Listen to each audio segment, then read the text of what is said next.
Fasten your seatbelts. It's going to be a bumpy night. But tell me, Eddie, is that a rabbit in your pocket, or you're just happy to see me? Well, it's going to be just me for the time being. Like I said, waiting for Steph. She's with family. So she did tell me that she might be a little late, and obviously she is a little late pretty much. But like I said, she already told me, so it's not like I'm surprised or anything. But I want to answer Snyder Steppenwolf's question real fast before I say hello to the chat and go over the topics. I didn't say, now, semantics, a little bit of semantics, language. I didn't say Spider-Verse is cringe. I said Spider-Verse cringe, meaning there is cringe in the Spider-Verse trailer, and we'll be going into that pretty much on Talk Nerdy to Us, pretty much. I didn't say is. There is no is in the title, just Spider-Verse cringe, and we'll go into why that is the case, pretty much. Because I enjoyed the first one, but there's a little something about the new Spider-Man that's it's a bit off-putting. It's a bit off-putting, in my opinion. But anyway, like I said, waiting for Steph. She has the link. She'll pop in whenever she is available, whenever she's home, pretty much, like she's hanging out with family. So it's just gonna be me for the time being. So, Mr. Bentham, see you. First off, let's go. Chunk the Punk. Here, I'll play this for you, Chunk. Where is it? Oh, Chunk. Good to see you. Thank you for the birthday wishes. See Trey. Hello, good to see you. I'm not going to bother reading that, Gravy, but thank you for the birthday wishes. So, hello, good evening. Thank you. I like the thumbnail too. Then there's Snyder Steppenwolf. Good to see you. Thank you thank you for birthday wishes, everyone. TD, what's up? Yes, I'm 27 followers away from 75. I got the hours on Kick. If you go follow me there, I'm pretty much 27 followers away from getting affiliates on Kick, and I'll be using that to switch off gaming streams. So, like, one day I'll stream on Twitch, and the other day I'll stream on Kick. And as far as I could tell, there's a lot better quality on Kick as far as in terms of clarity in the stream, pretty much, because it allows you to stream at 1080p. Whereas Twitch, you kind of have to your computer itself would be able to stream at 1080p, but Twitch only, some people can only watch it at 720. So you have to reduce it from the output on your computer to the output on Twitch, and it kind of reduces the quality. So, hello, Heroes in the Half Shell Turtle Power. Heroes in the Half Shell Turtle Power. Yes. Favorite Ninja Turtle.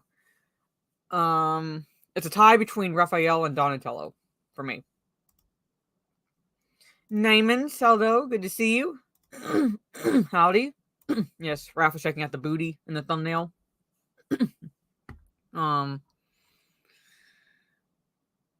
So yeah, there's my comment. That's actually Revy on the thumbnail.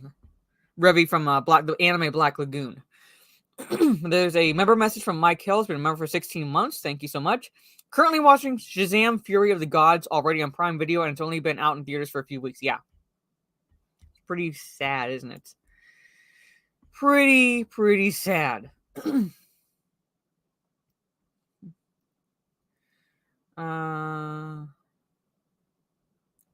Yeah, let me make sure I say hello to everyone. Jimmy the Kaz, good to see you. Don't start, Gravy. I just want to just ready to let Sadler sacrifice her or do whatever the fuck he wants. Hound, getting ready to be spanked by Mara. Thank you so much, Hound. Good to see you. Thank you, Gravy. Evan Martin, good to see you. Well, there's another thing in it. It's not just the poster, but there's someone noticed something else. So my point with it is pretty much, if you can remove it and it changes nothing about the plot, then it's purely in there for virtue signaling, which means that they did not have to put it in there. They just wanted to pander. They wanted to include that because it's a hot button issue or something. Does it affect the plot? Most likely not.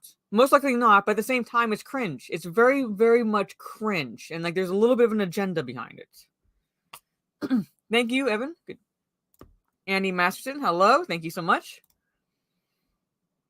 Oh, yeah, this is my second channel. Eventually, I'll be getting back to doing the solo streams. I was not able to do it this weekend because of Easter weekend. Pretty busy. Thank you, TD. Jaluk, hello. Good to see you. Yeah, it does. So that's according to like those like in my chat. Very much, like I said, the quality, the clarity on Kick as far as like watching streams is very good.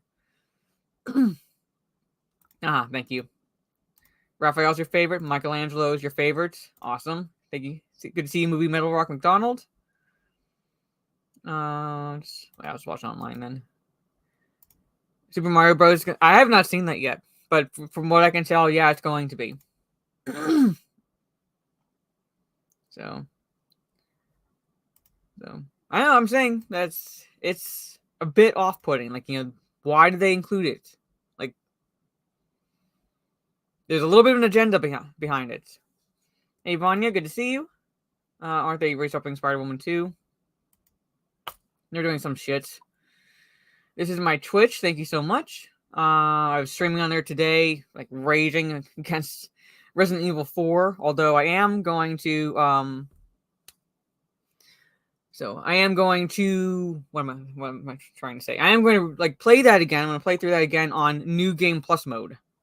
So as much as I'm raging at it now, I'm going to play through it again on that mode, and whatever I end this game with, pretty much I'll have at the beginning of the game, so I'll make it go a lot smoother, put it that way. Monty, thank you so much. Thank you, Blabs. Yes, it's on Monday. My birthday's actually on Monday. Sultan, hello, good to see you. Maza. Whenever Steph joins, you want on? I'll send you the link. I got one issue. I love the design of Spider-Woman, but what I don't understand is that why didn't they use Valerie? She was the first Spider-Woman created in 1966. And well, see, that's the thing. That's the thing, Snyder Steppenwolf. That's the same question I had with the Captain Marvel movie. That's the same question I had essentially with the Captain Marvel movie, because if they truly wanted diversity, and not that, like, you know, the bullshit coming from their mouths, pretty much, Monica Rambeau. Why didn't they have her first? Like, you know, first she was first. Well, I'm not the first, but she was well before Carol Danvers. She is well before Carol Danvers. So why didn't they just the diversity right fucking there? Why didn't they? All right, that's a question, pretty much. So, thank you so much, Mr. Bedlam. I did see it. Very much appreciate that. So, I wish I had a better clip to thank people. I gotta find something. This is the only thank you clip I have. Kind of. Thank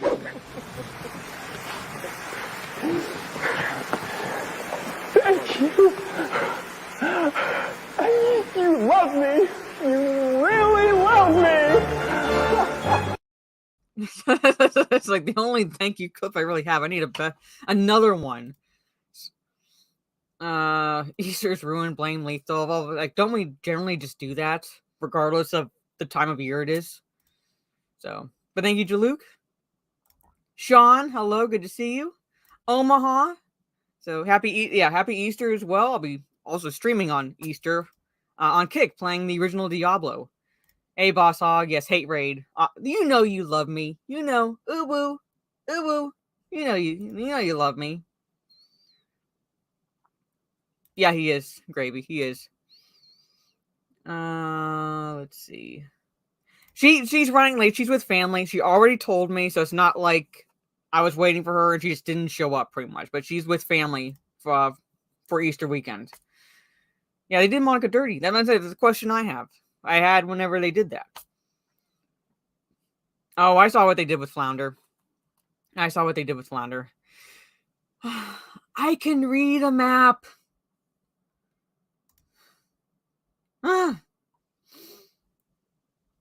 Classic clip, thank you. It works. It's Happy Creeper. Thank you so much. D-Day Direwolf. Yes, sluts. Hello. Thank you so much for hanging out with me. Well, for now. Steph will be joining. So, yeah, Uwu. John J. Hello. And Megatron, I saw gifted 5 memberships. Thank you so much. They went to Dan Blackroyd, Mo Monty, Sultan Al Fahim, Boss Hog, and TD. Thank you so much. And Boss Hog, I see on the YouTube side gifting 1 membership to John J35. Thank you so much. I wish StreamYards would fucking figure out how to do it. To show it. On StreamYard side. Let's see. Blue Beetle is going to flop. Not just it's going to be woke because Blue Beetle isn't a well-known character. Well, I mean, see, the thing is, I get that. I very much get that. But Guardians of the Galaxy weren't very well known either. And arguably, I mean, I thought the movie was okay. The movie was average. It had like decent humor and things like that. But they weren't well known. And the movie was. There's no. I wish they'd keep it down. But there is, but they like,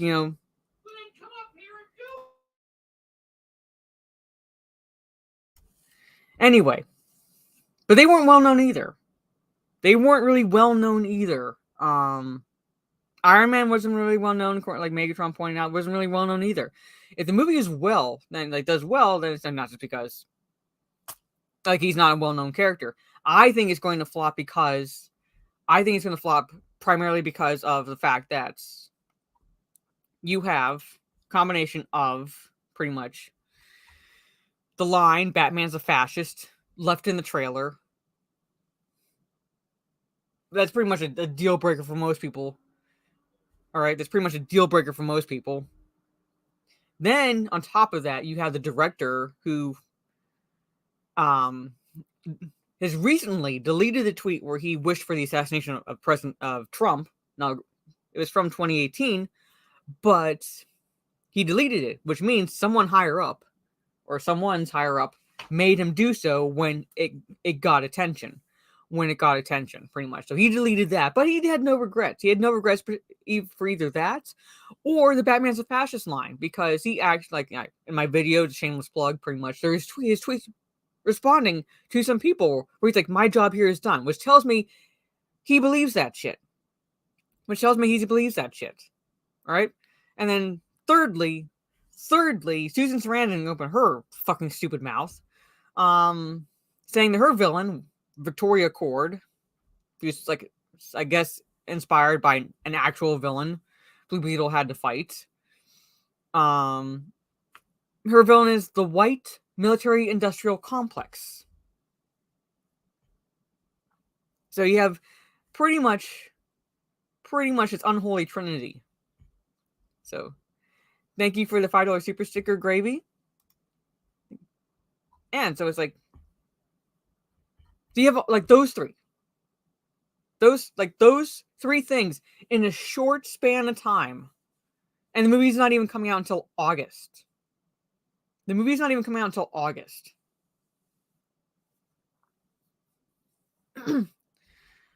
Well, that static, as well as you still have the Twitter tards who love claiming that Batman's a fascist because he's, according to them, like, basically tell me you don't know anything about Batman without telling me you don't know anything about Batman, all right? Because their reasoning is, like, if he's so wealthy, why doesn't he use his wealth to actually help the people of Gotham, blah, blah, blah, blah, blah, blah, blah, blah, instead of the tech used to fight criminals? And I'm like, again, tell me you don't know the character without telling me you don't know the character, because he does. He very much does.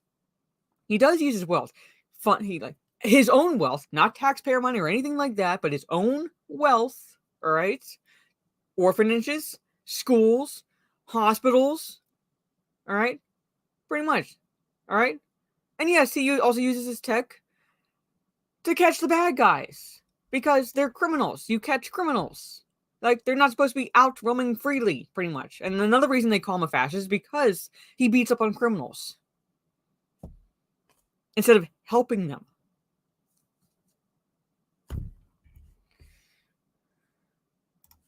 I believe it. I believe it because the first one was well received. So, I believe that.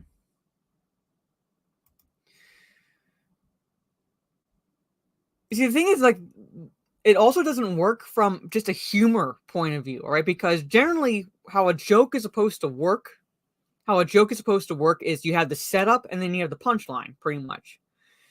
Whether it's basically you're telling a joke or lines of dialogue in a film where someone says one line of dialogue and then another one says the punchline, pretty much. Like the thing that makes it funny or the situation funny sort of approach, right?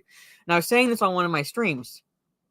I think it was like on one of my Twitch streams or something where I said like it doesn't even work from a humor standpoint because it's apples and oranges. You have Jaime Reyes, right, Blue Beetle, pretty much saying it's like Batman stuff or something like that. He's looking around the room, he's looking at the gadgets, he's looking at the tech, and he's saying it's like Batman stuff. He's equating it to what Batman has, all right?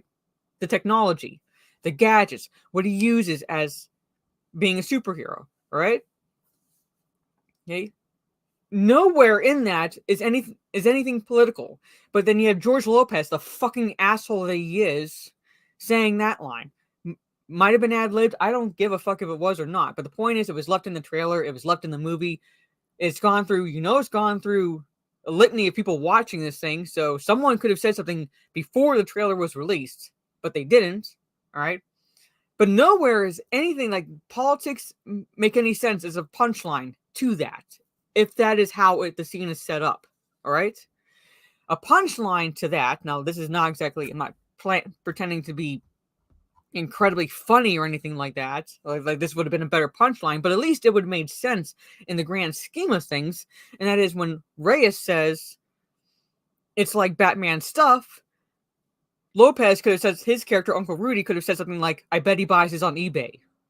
Something along those lines, where it's referencing what was said prior to that, but done humorously.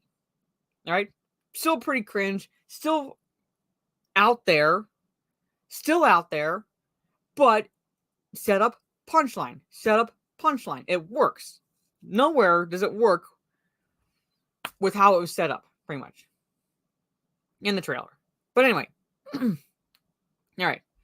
So, like I said, it's just going to be me for the time being until Steph is able to join. I'm not sure how late she's going to be, but thank you, Ad. So thank you. Oh, yeah, by the way, as far as posters, for those who follow my channel, my YouTube channel, for the 1s and 2 streams where I and Orange Hat Reviews talk about the 1s and 2s, like the first and second movie in either a franchise or, like, say, for example, the Boondock Saints movies, 1 and 2, we'll be talking about the original 1985 Fright Night this coming Wednesday. All right? So, yeah, like, that's Susie. Say hello to Susie. But we're talking about the original 1985 Fright Night. It's the camera, Dan. The camera warps it, all right? Anyway, yeah, it's kind of become a solo Friday stream. So, which, Gravy D, if you're still in the chat, he watched just today, all right? So I'm sure you can find it. Probably cheap to rent even on Amazon if you have Amazon Prime. So, but one of my favorite movies, and I was primary school age when I first watched it. Yeah, because I grew up in a time when parents realized, hey, their kids are going to watch this shit no matter what. So let's just watch it, explain things as we're watching it, and move on with life, pretty much. So yeah, not everyone does. I have a dog too, but she's like sleeping somewhere else. Yes. So you can watch that. I'm not talking about that. All right. So sort of become a Friday solo stream. All right. Sort of become a Friday solo stream. All right.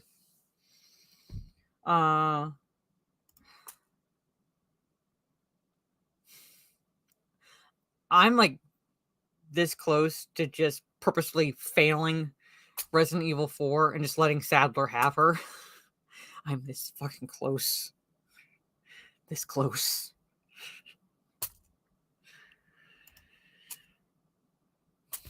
Like, I'll shoot her. If she's being carried off, I'll shoot her myself. That's how close I am. Thank you. Yeah, she like takes over my bed pretty much. But anyway, so you know what? We'll save the Little Mermaid one. See if Steph jumps in. So let's kind of talk about the Spider-Verse one. All right. So like I said, I'm not saying Spider-Verse is cringe. I'm not saying necessarily that the movie itself is going to be one big agenda, but the fact that they added this stuff, the fact that they did add this is just it's completely unnecessary. And you can only assume, most likely correctly so, that agenda. Because again, if you can remove it and it changed absolutely nothing, about what's going on, all right, within the Spider-Verse, within the movie itself. So, or any mods to make it suck less. I don't know about the voice or anything like that. Well, actually, I think, isn't there a mod that mutes her? Isn't there a mod that mutes her? I know they've made mods where like they change her outfit and everything, but I think I could have sworn there was a mod that muted her. Can't remember. Hey, comic chat. Yeah, it was already proven fraudulent.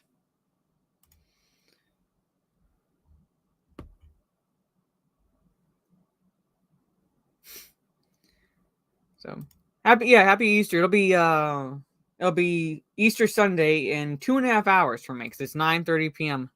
my time. Yeah, that would be useful. Yeah. Okay. Yes, there is. Like I said, I could have sworn there was. I'm doing well. I am doing well. Saturday, basically got to hang out with family. Jumped on Twitch, played for a little over a couple hours. Raged at Resident Evil 4. But there it is.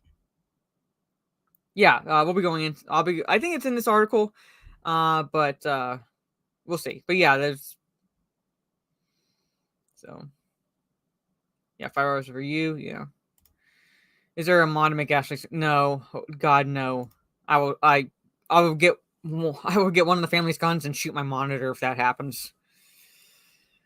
So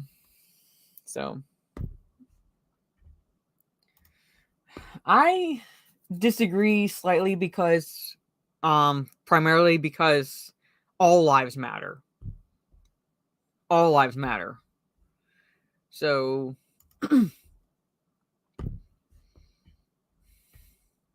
But anyway, let's just continue into this. All right, so you have Spider-Man Across the Spider-Verse pretty much promoted gender affirmation and child mutilation with Protect Trans Kids flag prominently displayed.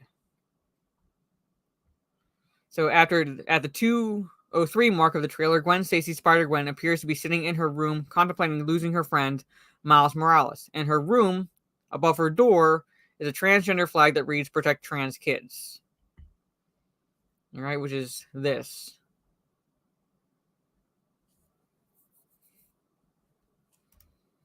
All right.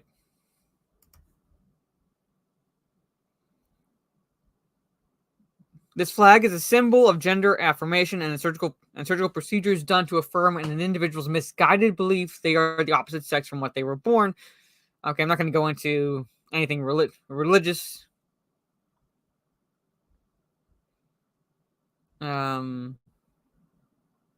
Okay, come on, stop.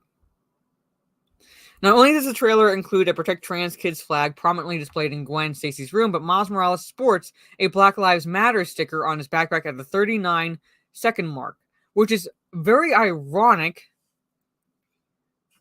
considering the BLM's attitudes towards cops, and his father is a cop.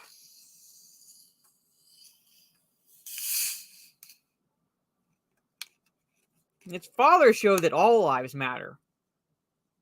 His father displayed, all lives matter to him.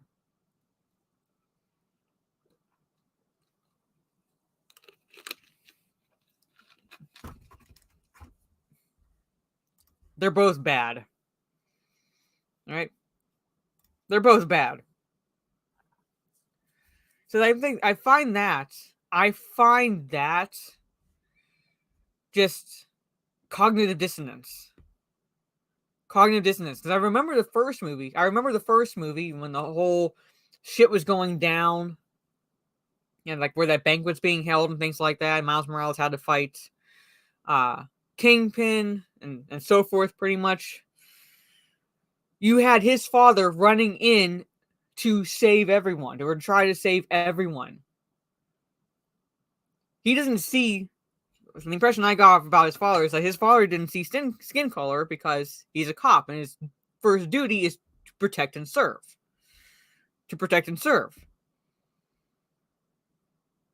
Hey, like lives matter. No, they don't. I don't know. See, all right. Peter Parker is Spider-Man. Miles Morales is Miles Morales. I probably just triggered a lot of people, but there it is. All right.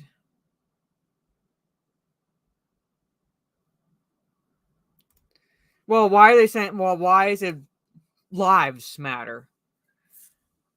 Black lives matter. It is against the police. It does. It has maybe not solely to do with police, but it has a lot to do with police because it stems from, was it George Floyd? All right. Pretty much. There's a lot to do with police. If they were just fighting against discrimination, then what was that to do with lives? All right. Livelihoods, maybe, but not lives. Well, I think it started with Trayvon Martin, but it really, really came to a head and just burst into, basically into the societies, or one way of putting it, with George Floyd.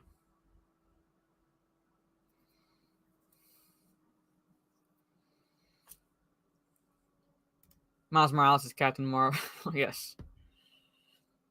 This is their attempt to make Miles Morales Spider-Man. It kind of is. At least to solidify it. But like I said, Peter Parker is Spider-Man. Peter Parker will always be Spider-Man. Black Lives Matter is an anti-police organization that advocates to dismantle cisgender privilege and uplift Black trans folks, especially Black trans women who continue to be disproportionately impacted by trans antagonistic violence. The organization also wants to disrupt the Western prescribed nuclear family structure requirement by supporting each other as extended families and villages that collectively care for one another, especially our children, to the degree that mothers, parents, and children are comfortable. So, hello. Hi. So, this is the article I'm going Hello, into. everyone. Can you hear me? Yeah. I'm on my AirPods. So, yeah, we can hear you. Hey, Steph. Hey, what's up? Okay, I have to ask because you said you were going to try seeing the Super Mario Brothers movie. So how was it? Because I see some people saying they love it. Some people are like meh. Some people are. I loved it. I loved it. I loved it so much.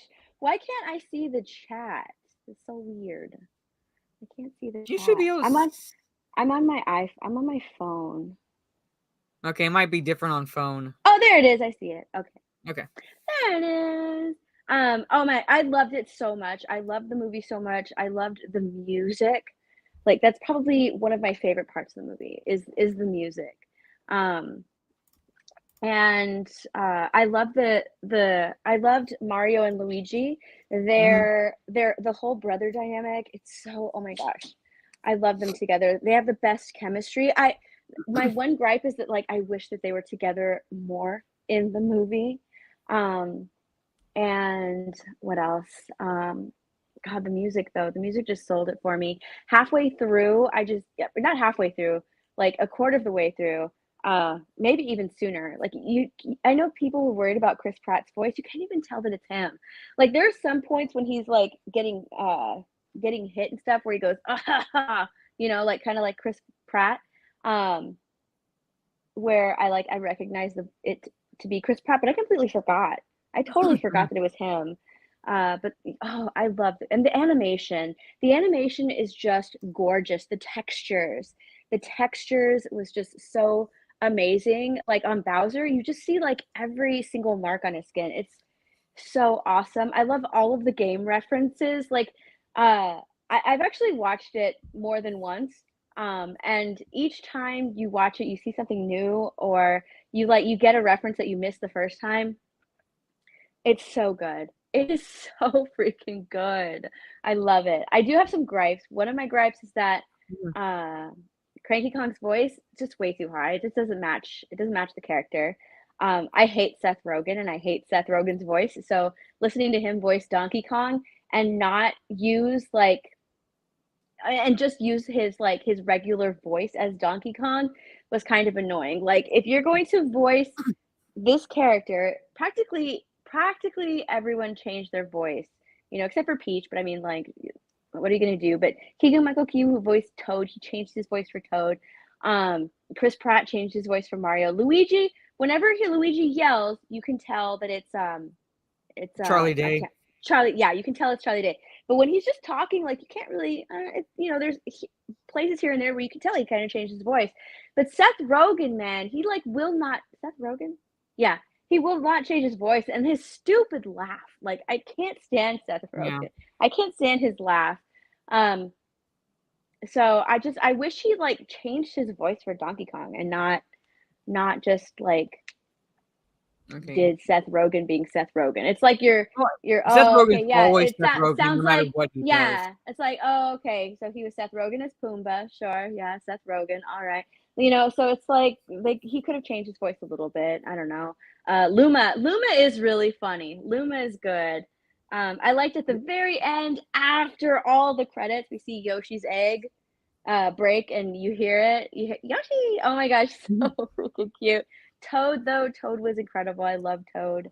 Um, the Peaches stuff, there are some things in there where I'm just kind of like, all right, like she's a little bit it's a little bit over the top, but at the same time, she explains it in a way where, okay, I get it now, So like when she does the obstacle course, she tells Mario like I've lived here. I grew up here. Also, I'm strong because of the power boxes, so or the power ups.